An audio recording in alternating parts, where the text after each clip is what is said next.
Hello everyone, welcome back to my channel. For today's video I'm going to teach you how to make an apple tart, or better known as Tarte Tatin.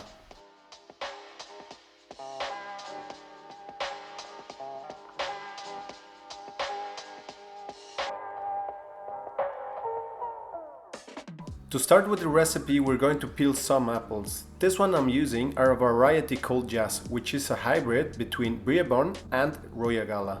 What I like about these apples is that these have a sweet taste with an acidic touch. They keep their structure when you bake them and they don't fall apart so easily.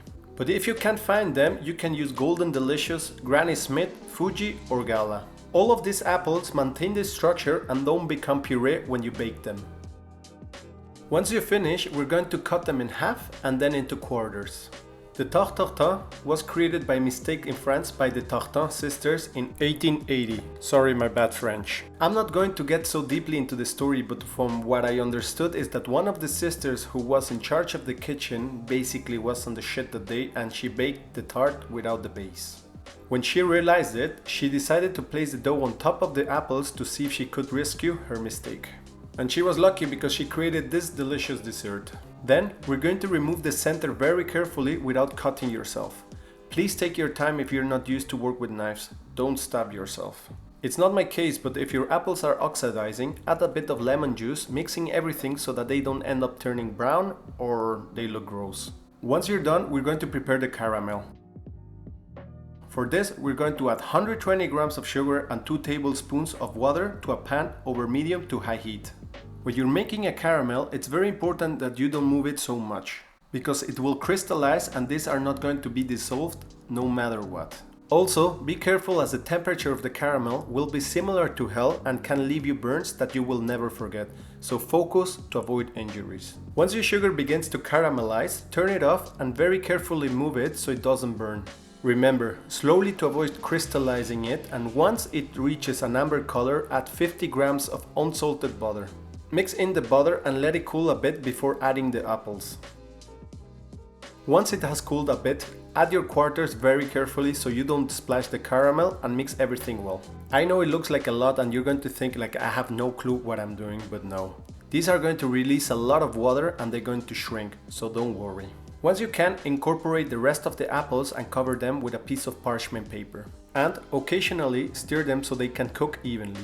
Let them cook at a low-medium heat for about half an hour. Move them from time to time and carefully so they don't break. Be gentle with them.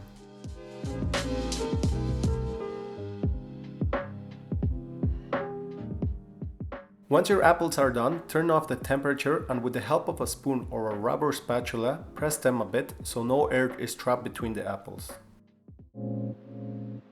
Like the original recipe, we're going to use puff pastry, but if you're not going to make it disappear like I am in less than a day, I recommend you better use a Brisée dough because this holds more humidity and will last crispier for a longer time. You can use the Brisée dough recipe I made in my berry galette video. I will leave the link at the end of the video or click now on the right top corner of this video. Since I don't need the circumference of my base to be exact, I'm going to use a plate just to guide me. It doesn't matter if it's larger than the mold because I want to fold the corners to create a crust for my tart.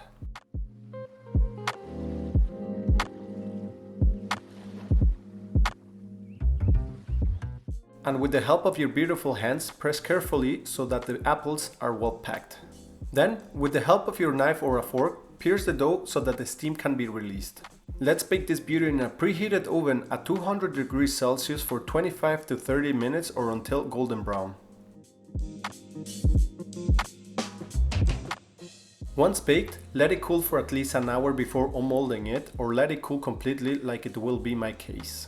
Because I like it cold and it will be my breakfast tomorrow morning. So time to sleep. To unmold it, all you have to do is first remove the plastic and then you put it on high heat for a minute or until you can move it without any problem.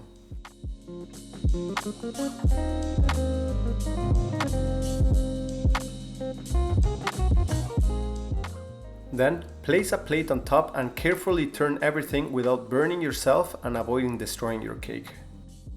It will take a few small attempts until you manage to take it off, but for this just turn it around and with the help of your hand carefully lay it on a plate or wherever you prefer to serve it. It's okay if it breaks a bit. With the help of a spatula or a spoon, just arrange everything and it will look like nothing happened. Let's cut a piece and try it.